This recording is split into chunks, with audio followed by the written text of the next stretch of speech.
inviting us to do this. It is my pleasure and honor to introduce our medical director, Dr. Maggie Clifton. Maggie is a native of North and South Carolina. After completing her medical school, Maggie and her husband moved to Greenville to complete their residency. After completing the residency in family medicine, Maggie went on to complete her fellowships in geriatrics as well as in palliative care. Maggie and her family, actually, Maggie and her husband, a pediatrician, fell in love with Eastern North Carolina and opted to make it their forever home. Upon completing the fellowships, she started to work as a palliative care attending and the medical director for ECU Home Health and Hospice, Greenville, and Ahoskie, as well as our Service League of Greenville Inpatient Hospice. Maggie is passionate about discussing advanced care planning, hospice, palliative care, and providing comfort to patients and their families at the end of life. Maggie enjoys working with learners of all stages. In her free time, she spends it with her husband and her 2 children, reading, working in their flower beds, and exploring Eastern North Carolina. Our second presenter, Dr. Clifton will actually be talking about hearing today. Our second presenter is Dr. Allison Connolly, and she has been a physical therapist for the past 21 years and was a certified wound care specialist. She attended Brody School of Medicine and completed her residency in family medicine in 2023. She is now working towards a fellowship in geriatrics while also working part-time for ECU Family Medicine. She will be speaking about vision. And I'd like to go ahead and turn this over to Dr. Clifton. Thank you very much, my friend. Thank you, Sarah. Sorry, we're going to do a little switcheroo here. And then I'm going to share my screen. You should be able to, yeah, let me know if you have any issues. You should be able to with no problem, but let me know if you have an issue. Let's see if it'll let me share. Well, now Zoom's completely disappeared. So let's see if it'll pull back up. Well,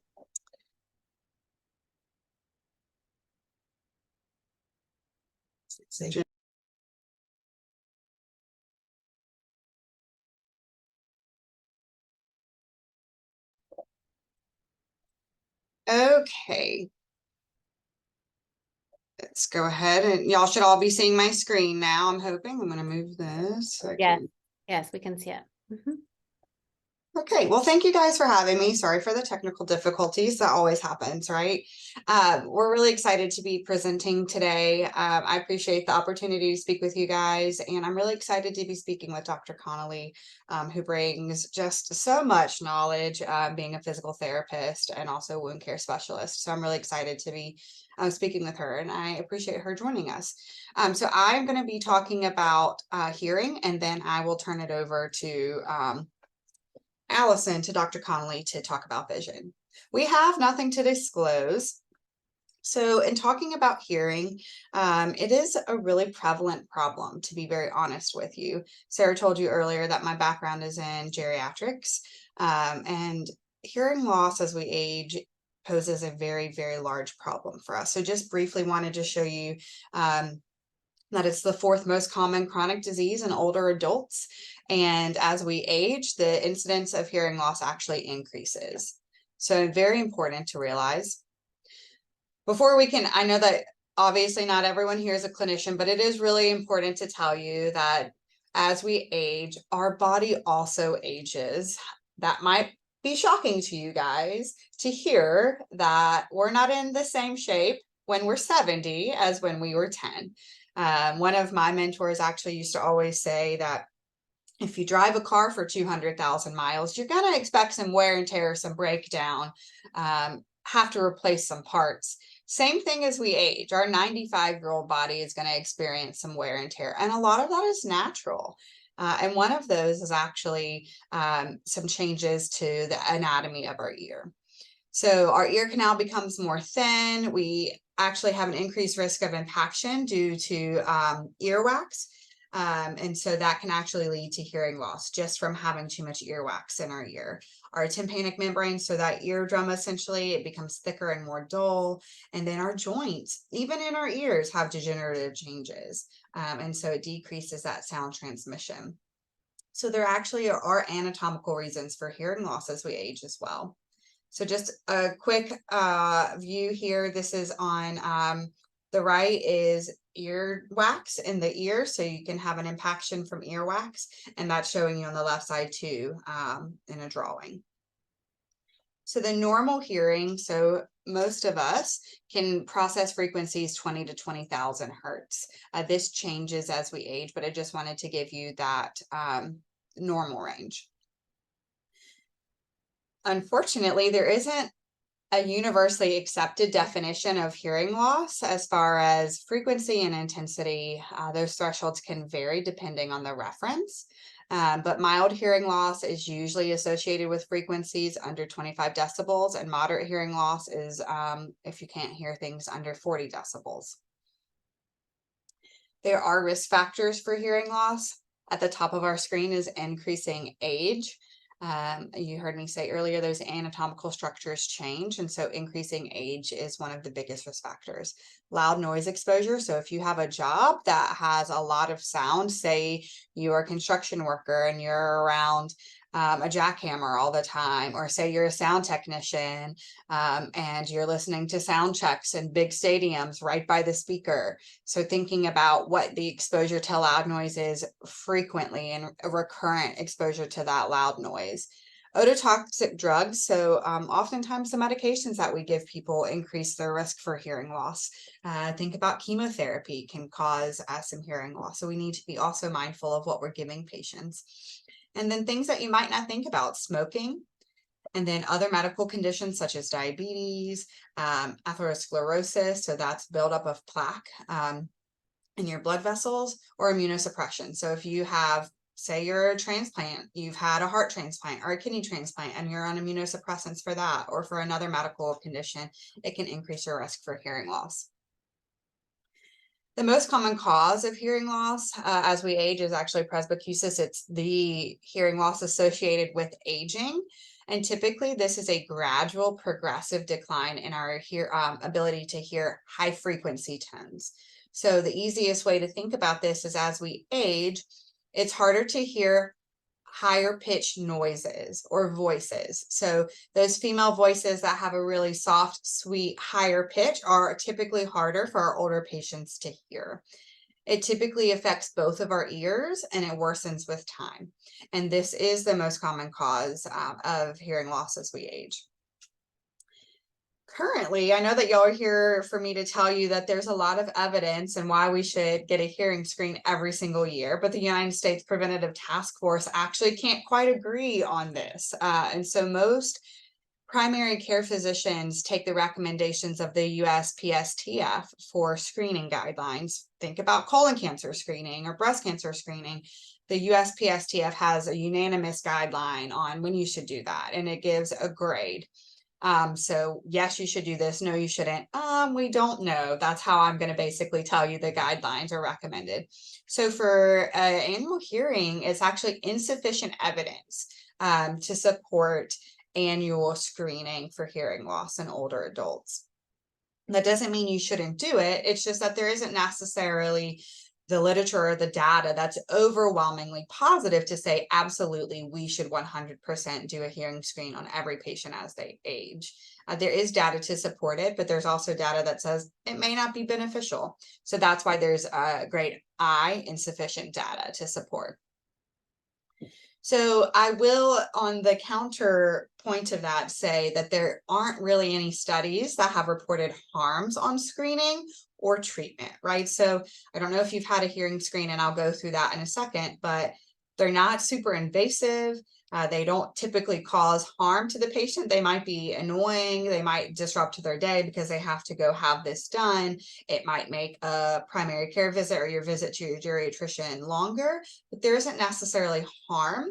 And there is evidence to support the treatment of hearing loss. So say you get a hearing scream and you are positive for hearing loss, there's overwhelming support and evidence to actually treat hearing loss. So hearing aids really benefit the patient. So not necessarily a lot of data to support the screening, but there is data to support the treatment of hearing loss and benefiting patients. So screening test, well, that slide is blank. That's interesting. It didn't pop up. So this is just like when you're in an office. I was a geriatrician. Now I only practice hospice and palliative care, but I noticed this with my patients as well. Some of the screening tests can be just as simple as you're whispering to them. Are they hearing you? Or can you rub your fingers beside their ear and can they hear that? Can they hear like a clock on the wall just ticking by? That's a very simple way to notice if people have hearing loss. Asking a patient, hey, have you had any difficulty with your hearing? Are you struggling to hear your loved ones when they speak to you? Do you feel like you're turning the TV up really, really loud and everyone else around you is like, that TV is really loud, but you're having to turn it up so you can hear it, but everyone else thinks it's super loud. So really small things that they might not notice the patient, but people around them may notice as well. There are some screening questionnaires. This is the handicap hearing inventory for the elderly. So it's a questionnaire that you can actually give to patients, and it asks questions about their hearing ability that might give you some clues that they have some hearing loss. And then there are some handheld screening audiometers. I have never actually used this. I don't know a lot of people use them like in as far as primary care clinics or geriatric offices, but that is a thing. I will say the majority of time I've seen it's more like patient complaint or a family member, like their wife saying like, hey, my husband is ignoring me. And then you have to figure out, is it intentional or do they just really not hear you? But that is something, right, also to think about. Oftentimes it's a family member really bringing this up. Like, I don't think that they can hear me as well. So getting families involved in these conversations is also hugely important. So we've talked about hearing loss, and I'm missing some slides here. But one thing that I will say, there's multiple different ways to screen for hearing loss. We did like the questionnaires, but actual formal testing for hearing loss, there's multiple different hearing. Let me just see if those, nope, they did not come up. I'm hoping that Allison's slides come up. If not, we can just pause and I'll bring up the other slides. So there are multiple different formal testing for hearing loss. And actually, I might see if I can pull it up. I'm going to just stop sharing really fast, and then I'm going to pull up the correct. So if you have any questions, let me know while I'm pulling up the correct slides. I'm really sorry. Because I think it's important for you to hear and see the actual. Here we go. Let me open this. Dr. Clifton, I am really, so stop me when you have your slides, but I'm really curious about the inconclusive evidence about screening. Do you have any idea why that might be, why there's insufficient evidence for yearly screening for folks? Okay, I think I have the right slides up. So let me I'm going to answer your question, Ellen. I'm just going to pull this up. Yeah, we can come back to it later too. Go ahead. I think this is a great time to ask because I was pulling it right back. And we actually might go over that slide because I'm sorry, I had the wrong slides up. So we're going to come back to that slide. I think that there's just not evidence because people haven't necessarily studied it. Sometimes we don't have the answer because it hasn't been studied versus we've studied it and there's harm. We do realize that treating the hearing loss is really beneficial to patients.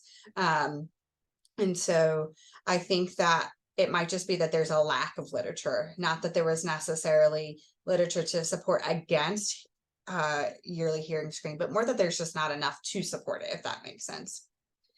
Okay, so I'm sorry for that, but here is our formal hearing screen.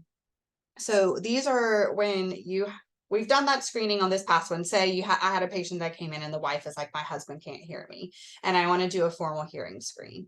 So these are some different versions of that. A pure tone testing is basically, I don't know if you've ever had this done, but they put a little thing on. This is how we test hearing for kids sometimes. They play a tone, you listen to see if they can hear it. And basically they're just trying to find the quietest tone that a patient can hear and identify. They're not telling us to say, tell me what tone this is, but they're playing a tone and you just basically indicate that you can hear it. There's a bone conduction testing. This is basically, you remember I said earlier that if you have cerumen impaction or a lot of earwax buildup, it can actually negatively impact your hearing. So this basically is just testing to see if there's wax or if you have fluid blocking the ear. Fluid blocking the ear is more common in kids. I just had a 1-year-old who had tubes placed. So this is very common in kids, right? Having fluid in their ear because of an ear infection. But having that can actually cause some hearing loss. That's temporary because once we fix the blockage, right, hopefully the patient can hear again. Speech testing is essentially when you have a patient listen and you're saying certain words and you're hoping that they can repeat them, right? Because if a patient can't hear, they're not going to be able to repeat them. But if their hearing is adequate, they can obviously repeat the word that you said to them. Autoacoustic emissions testing is one of the most common types. So this is actually performed by an audiologist to test an inner ear. Sometimes the tympanometry, struggling with that, but it's just testing the movement. We can actually do this in the office. And then the auditory brainstem response is just checking to actually see if the brain is responding to sound. So what they're actually looking for is brain activity. This can actually be used not just for hearing loss, but if a patient has like a traumatic brain injury, we'll also check to make sure that their brain is responding to sound. Sometimes the brain is the issue and not necessarily the ear. I'm not going to get into the brain being the problem with hearing loss, because that could be a whole nother hour and you don't need to listen to that. This is just an example of an audiogram. So typically I will get results on these of patients for a pure tone. This is what we're looking for. So at the top of the screen, you can see normal hearing and it goes all the way down to profound hearing loss. There's typically a line associated for both left and right. And so it'll show you different frequencies and decibels, what a patient can hear. And so at higher frequencies, that's typically a female voice. That's when our patients, especially as we have hearing loss associated with aging, they struggle to hear higher frequencies. So an autoacoustic emissions test, or an OAE, tests the inner ear to see if it responds to sound. So essentially the way that our inner ear works is we have these little tiny hair cells that move when sound waves hear them. So I don't know if you've ever seen a visual of a sound wave, but it's an actual wave that you and I can't see with our eyes, but our ear perceives it and actually moves the tiny hairs in our ear. So what we're testing with an OAE is actually the movement of those hair cells when a sound wave hits them. If you have hearing loss, then those OAEs won't move, right? Because that tiny hair cell isn't going to move in response to sound. So that's what it's testing. We already went through, there isn't universally accepted definition. Risk factors, sorry, we kind of got out of order here. So tinnitus is actually one of the signs that can be associated with hearing loss. This is when a patient comes in and says they have ringing in their ears. I point this out because you might have a loved one that talks to you about ringing in their ears. That's a very early sign of hearing loss. It doesn't necessarily have to be ringing. It could be a clicking, it could be a hissing, it could be a buzzing sound. But when I have someone that tells me, oh, I have this ringing in my ears, that is a clue for me to have their hearing checked. This is a symptom, not a disease. So tinnitus itself is not a disease. And I like to point that out because if someone has ringing in their ears, as a clinician, I start to think of what's causing that. It can be caused by earwax impaction. It can be caused by fluid behind the ear. It can be caused by medications. So there's all different things that can cause this, but that is a red flag for hearing loss. So I like to be aware of it. We already talked about this great eye. So I bring this up. The reason hearing loss is important is why we're screening for it, and why I really do encourage screening for hearing loss is that it can negatively impact a patient. And thank you, Ellen, for the kind of like warm up, the foreshadowing of what this talk is about with the quote that Divya found. But hearing loss can be associated with really impairments and instrumentals of daily living. And so daily living is driving. These are instrumentals of daily living, so not activities of daily living, but kind of counter to that. But so it can impact their driving, their ability to manage their finances or their medications. It can impact their balance, but it also can impact their activities of daily living, so ambulation, bathing, and toileting. It also has been shown to have an increased association with hospitalizations and higher rates of mortality. So I just wanted to show you some associations, so things that are associated with hearing loss. And that's why this is really important for us to talk about at Falls Coalition, is that hearing loss is actually associated with an increased risk of falls. So if you have a patient that's falling and you haven't screened them for hearing loss, that's something that I do highly recommend. You just heard me say just a few seconds ago that it's an increased risk of hospitalization. It has an increased risk of social isolation, and I'm going to come back to that. Increased risk of cognitive decline, depression. So you have increased risk for depression, and you're most likely going to be increased for withdrawing from social activity. All of these kind of coincide. And so we know that social isolation, we know that depression, withdrawing from social activity can all worsen cognitive impairment. So if a patient can't hear you, they're not going to interact with you as much. So I don't know if you have a loved one that can't hear. My grandfather can't hear at all. And every time I see him, his hearing battery or his hearing aid batteries are dead. Never fails. Like, it's kind of a joke in our family that when I'm there, his batteries are dead. It may be on purpose. I'm not 100% sure. But he has dementia. And one of the things that I like to point out is that sometimes a patient isn't interacting with you because they can't hear you. If you don't interact with people, you can't have engagement, right? Socially, you can't engage, right? It's going to increase your risk for depression, and all of those can negatively impact cognition. So hearing loss is actually increases people for cognitive decline.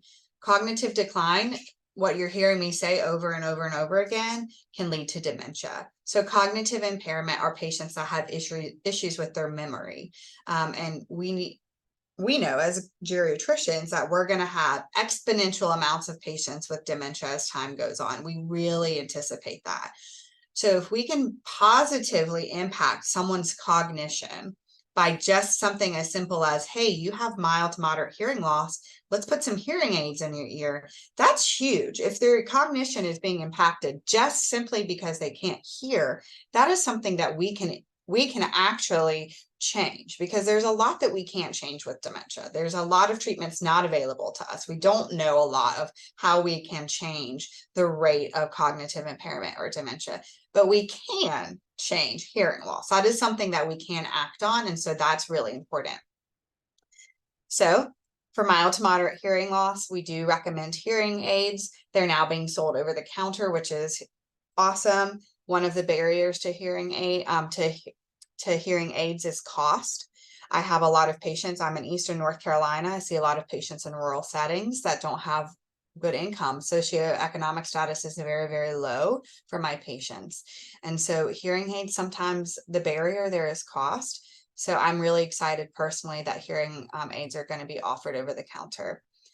For severe and profound hearing loss, cochlear implants and alternative communication techniques, so doing active listening training or speech reading, so these are actually things that you train patients to do, can be positively impactful to patients. And this is my last slide before I turn it over to Allison. But one of the things that's really important is to actually focus on how we can change to help patients with hearing loss. As a geriatrician, one of the things that I always tell people is you don't have to yell at every old patient. You don't have to yell at every old person in your life. Sometimes that actually really insults them. So I often see that people go into a patient's room and they're old, so then they start yelling and the patient's like, I can hear you just fine. So instead of yelling, one of the things that I recommend is first making sure that you're speaking clearly and slowly. Also making sure that you're talking to the patient. I don't know if you've ever talked to anyone, so not everyone is necessarily clinically based, but even just in social interactions, if you're at church and you have someone there that's with their elderly, like mom, or you're there with their grandfather, whoever, talking to the patient instead of to their family member about that person is somewhat rude. And so making sure that we're actually speaking to the patient instead of really focusing our attention to someone beside them and asking questions about it, about the person that they're with. So actually making sure that you're facing the person that you're talking to so that they can see you and that they're aware that you're talking to them. One of the other things is turning down background noise. So if you're in a really loud room, making sure that you get someone's attention to talk to them. But if you're just in a room with two people, turning off the TV. So when I go in to see patients in their rooms and I'm talking to their families or I'm talking to a patient, I always mute the TV. If a patient has trouble paying attention to what I'm saying, I'll turn the TV off, but I always make sure to mute the TV. If I need to take a patient to a place that's quieter, that's something that I do, or having the family step into a quiet room so that I can make sure that people can hear me and there's not a lot of background noise.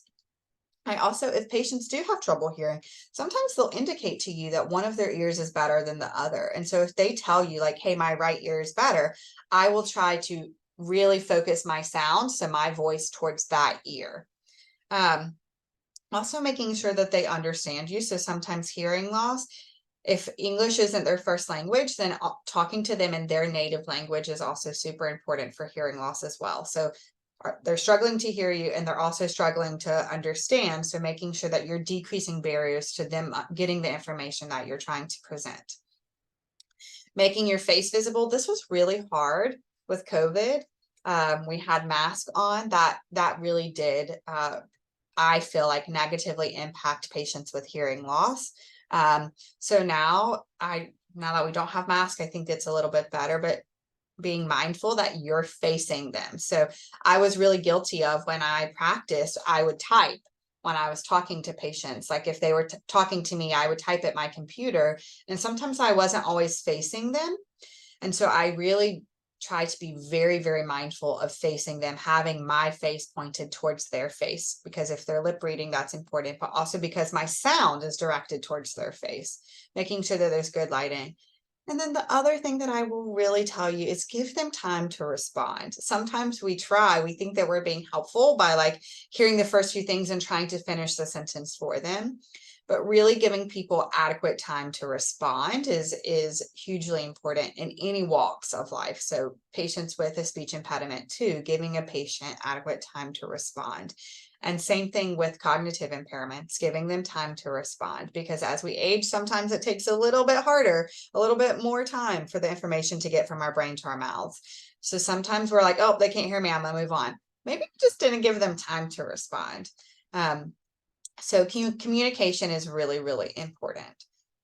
With that, I'm going to turn it over to Allison for vision, to Dr. Connolly. All right. Thank you, Dr. Clifton. Can everyone hear me all right? Excellent. All right. So kind of just going along those lines with fall risk and vision. Vision loss in older adults is the third most common chronic condition after arthritis and heart disease. So right before your hearing, you have your vision loss. Progressive impairment of vision will often lead to decreased mobility, and that in turn is going to affect your ability to perform IADLs and ADLs, and then your psychosocial health. So it's kind of a vicious cycle that can start with just impairment of your vision. It has also been identified as an independent risk factor for falls and associated with decreased postural stability, occurrence of 2 or more falls, and then fractures during your fall events. So vision is very significantly impacts people's risk for falls. With aging, pretty much all of your aspects of vision are going to decline. Visual acuity, contrast sensitivity, your glare sensitivity, and visual field size have all been found to decline linearly with age. The reduced visual acuity is the most common visual impairment across pretty much everyone. And that is what has been studied the most in the literature as far as fall association, but there are many other aspects of vision that are also affected that also can contribute to fall risk. The most specific things that I found was that your lens will become heavier and thicker with age, so you cannot focus on near objects as well. And we're going to talk about that quite a bit in a minute. Then you're also going to have weakening of the ciliary muscle, and that can lead to difficulty with accommodation of objects at various distances. So this is pretty universal with aging, and there's significant effects that we'll see coming from that. So these are just some of the most common causes of age-related vision loss. So presbyopia is the most common. So this is difficulty seeing objects at close range, and I'm starting to deal with that now. I've been told for years that there are bifocals in my future, and I'm now starting to get there.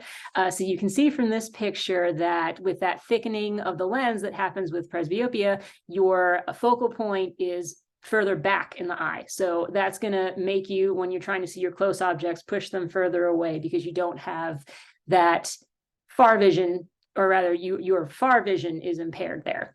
The issue with that is that a lot of these folks will need bifocals, like I was talking about. And what I have learned is that having bifocals alone or multifocal lenses is actually a risk factor for falls in and of itself.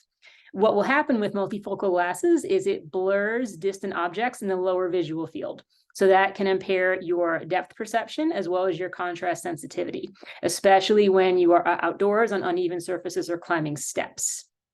They have actually found that step negotiation and accuracy of foot placement in older adults was affected by multifocal lenses, and they were more likely to fall when outside of their homes and up and down the steps. So that is a very big issue for a lot of our patients. Another article that I found spoke about how a lot of these patients will be offered multifocal lenses instead of surgery, thinking that is the less invasive option that's going to be safer for the patient, when in actuality, it may be perpetuating falls. So that is just something to think about for your patients that do have multifocal lenses, is that they may want to think about just having the monovision when they're outside, or perhaps thinking about surgical interventions or any other kind of things like that. So that's just something to think about there. And then cataracts are also extremely common. Cloudiness of the crystalline lenses of the eye, as you can see there. So these are very common, very easy to correct. I just had a gentleman this morning that I was doing a follow assessment on who had just had cataract surgery 2 months ago. He says, I can see now. So that was one factor that was helping him out for sure. So that's something that's easy to detect, easy to fix if people will get to their screenings and actually do them. Glaucoma is a group of conditions that can damage the optic nerve and can lead to reduced peripheral vision, postural instability, and potentially blindness. So, and I think there's a better picture on the next slide, or rather a fuller picture on the next slide, where there's a buildup of aqueous humor. So you're increasing the intraocular pressure that is there, and that is not drained out enough, and so you're building up fluid. Now, if this is detected early, there are a lot of medical and possibly surgical interventions that we can use to correct them. But if it's gone on to you progressively, like I mentioned, it can lead to blindness. So again, your screenings are going to be really important in detecting this and addressing it right away. And then the final one would be macular degeneration. So this is age-related macular degeneration, which can cause deterioration of the retina, affecting central vision and color perception.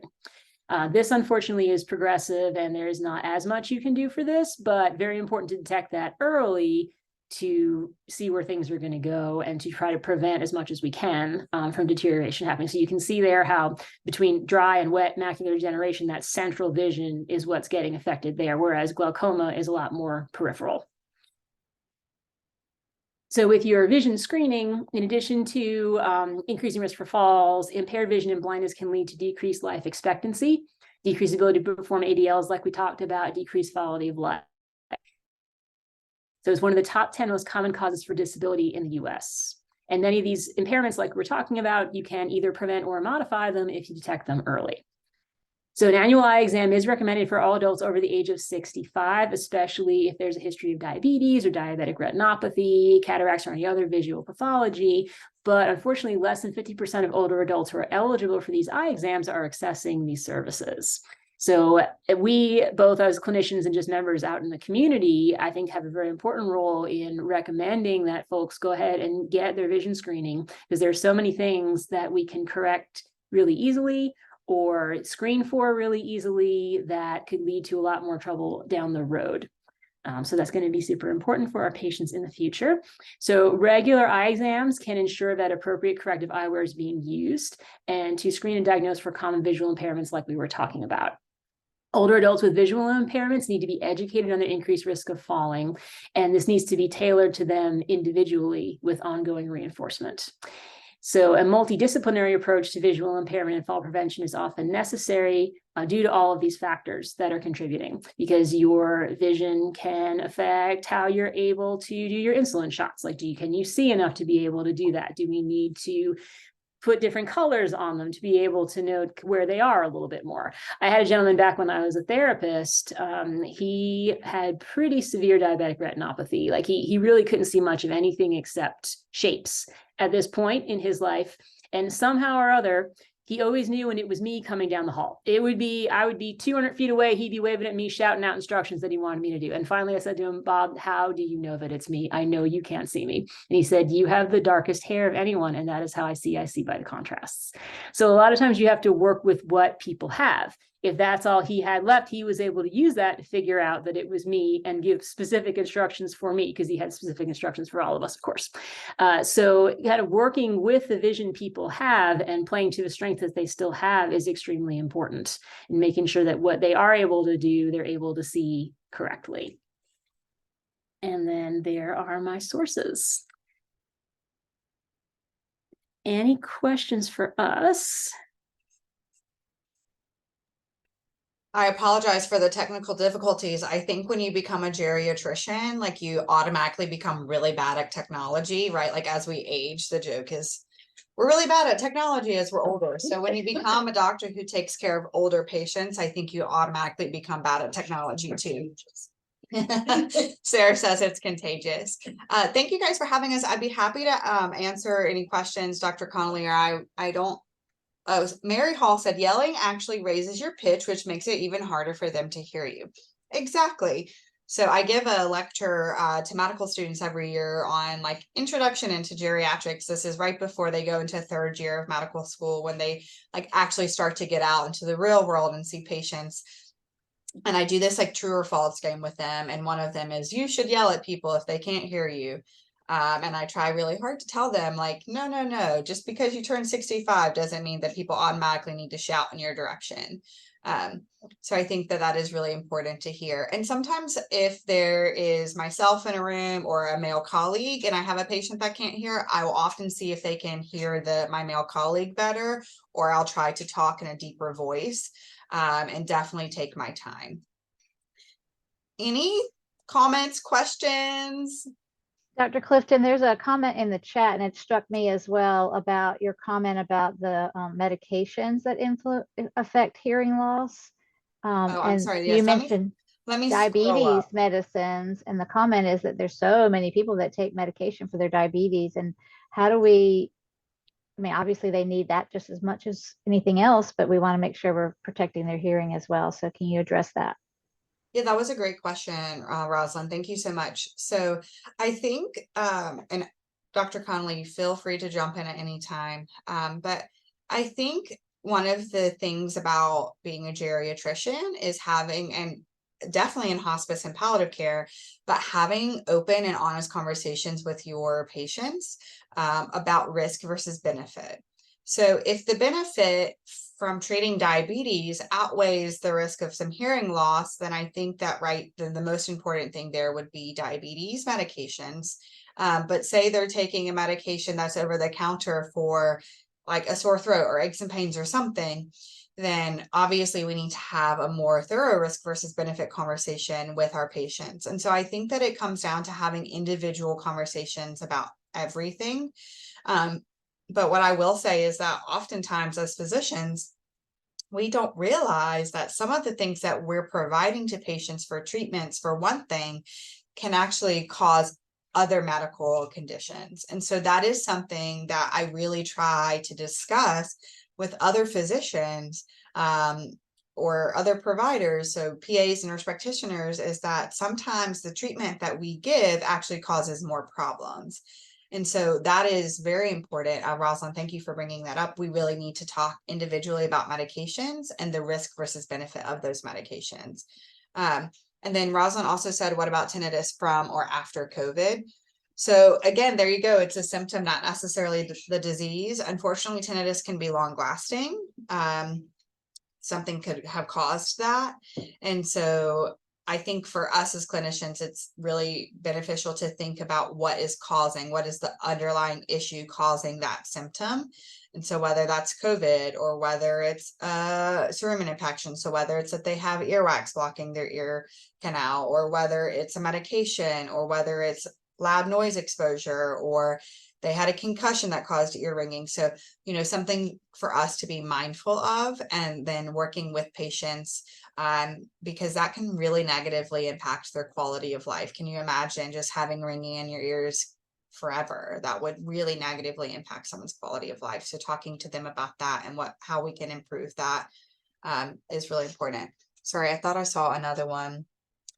I'm gonna let would it be There helpful was, to read them out to you, or do you want to just look through them? it's okay. I was just looking through them. I know that there's some for Dr. Connolly about vision. I'll just Yeah. quickly answer the hearing. Any suggestions Okay. for ringing in the ears? So I think the biggest thing, to be honest, is looking at the underlying cause. So there are different medications that can cause that. There's different diseases that can cause that. So I'm really sorry. I know that's a very vague answer, but I think the treatment really depends on what's causing the ringing in the ears. So I think it's something for us as clinicians to really investigate what's causing that for our patients, and then figuring out the cause can lead to the treatment. And then Dr. Nathan asked about which is more common in older adults, so conduction or sensorineural deafness. So I believe it's a little combination of both, because the conduction from the anatomy changes in our ear, but also that sensorineural deafness can come in with like the changes to the OAEs. So those little tiny hairs that don't respond to the sound waves. So I will be honest, I don't know 100% which one is, but they both can cause issues with hearing as we age. And then Dr. Connolly, you have some questions for you. Yes, definitely. So there is a chart that actually tests for contrast sensitivity. It's called the Pelley-Robson chart. So it's similar to your regular visual acuity chart, only it has different shades of light and dark that allows you to do that. Depth perception is a little trickier outside of the eye doctor's office, but there are actually online tests that probably can give you a good gauge of how someone's depth is, because it has little protrusions that come out, and you have to guess or say which ones are more forward facing versus more depth. So I was going to put those in the chat there as decent screenings to do.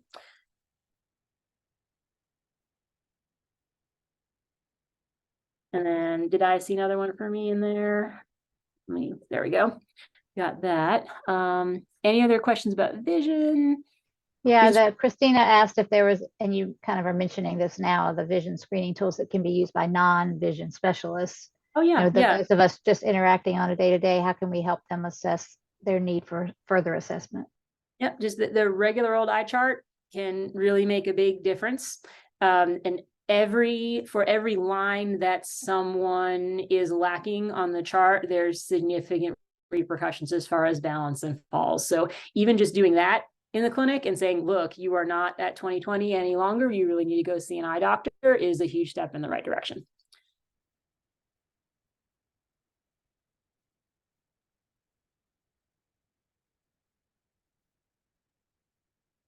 Thank you so much, Dr. Clifton and Connolly, for this really engaging presentation and all the right questions that everyone asked. Are there any last minute questions before we go through the last couple slides? I have one. I'm just curious about what are the most common barriers or excuses you hear for why patients won't go get screened, so that we can start to think about how can we work with those. Is it a fear of what will it cost me, or they don't want to know? I'm just curious about what you hear from patients who don't want to go get screened, so that we know how to work with that as well. Yeah, sure. I'll take that one if you don't mind, Dr. Clifton, because I'm seeing a lot more people in primary care right now where I'm trying to get them screened as much as I can. I would say it's a combination of everything you mentioned. A lot of them have so many appointments, they forget about the eye doctor because if their vision isn't completely bothering them, then it's not kind of what they're noticing right away. Sometimes it's cost. It can be very costly to get into an optometrist or ophthalmologist around here. And then a lot of them are just booked solid. I had actually my own ophthalmologist tell me, he's like, we really can't fit anybody in. If you send a referral, I might be able to squeeze somebody, but we have a wait list out the door as it is. And then we are starting to find out here at Family Medicine that a lot of our typical optometrists and ophthalmologists that we normally send for our diabetic patients for retinopathy screening, they're no longer taking them. So we're having an issue with that as well from where we stand. And I also kind of think that vision is usually something that affects people gradually, and they may not notice it right away. Like I didn't notice my far vision was changing until it was pointed out to me by my eye doctor that I also need bifocals. And so then all of a sudden it became a little more obvious. So I think it's a combination of not noticing it as much, cost, and then logistically just getting to the eye doctor when they have all these other things to do. The other thing that I'll add, Dr. Connolly, Ellen, I think that that's a really great question. I would say Dr. Connolly and I are in a really unique situation in that ECU Health covers such a really vast area and there's a lot of rural areas. And so for us, access to these people is very limited for quite a few of our patients. So Dr. Connolly probably sees patients. I may drive over an hour to see her. I do. And I see patients in their homes that are 2 hours from me. And so I think that really access to resources, that's very unique to Dr. Connolly and I, but that is something that we have to really take into account, that these patients may not have an ophthalmologist in their county. They may not have an audiologist in their county. And so that is a big barrier that I find. For hearing, I definitely think cost is very prohibitive. Hearing aids are very expensive, to be honest with you. And then you have to be able to work them and like understand them. And so sometimes if you already have a little bit of that cognitive impairment, finding someone in their life that you can help, like, so I'll use my family again as an example. My grandfather who can't hear, well, my grandmother is blind. And so she can't be the one to help put those hearing aids in or to like know how to charge them or to change the battery because she can't see. So my uncle is the one who had to be trained in the hearing aid. So you need to have someone who's able to also help. So I think sometimes for those of us who are trying to help in these situations is also identifying not necessarily a caregiver, but a supportive family member or friend that we might be also able to kind of tie into these situations that could be helpful in the future when we're not there, or they're back in their rural county after they've come to Greenville or wherever. So I think identifying a family member or a friend that could be an assistant almost, or be willing to help. Thank you.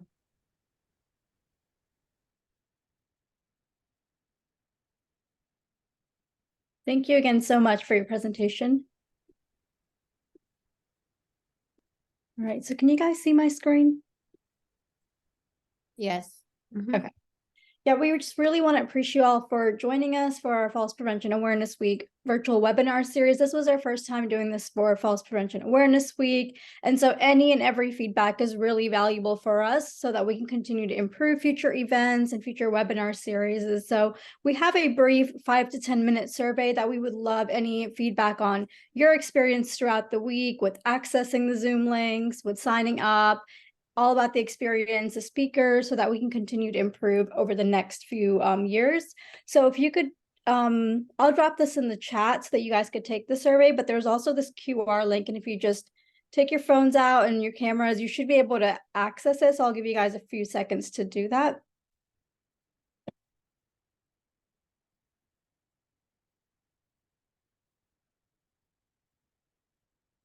All right, and then as we've done the previous days, we just wanted to share the NCOA handout that complements today's webinar. So today we have 5 ways taking care of your vision and hearing helps lower falls risk. So these were some of the things that our speakers today had walked through. We really appreciate this informative session. And we'll drop the link to this handout also in the chat so you could access it and read more about the article and read more about the steps. And then I want to highlight additional resources. So we have our new standingstrongnc.org website. There are some easy to find resources that align with the TEAM acronym that Ellen mentioned earlier. We also have our coalition website, ncfallsprevention.org. If you'd like to continue to get updates from us, feel free to go to the Contact Us page and sign up so you can continue to stay engaged with our listserv. And then we have Healthy Aging NC for evidence-based programs. CDC and the NCOA are also great resources for falls prevention.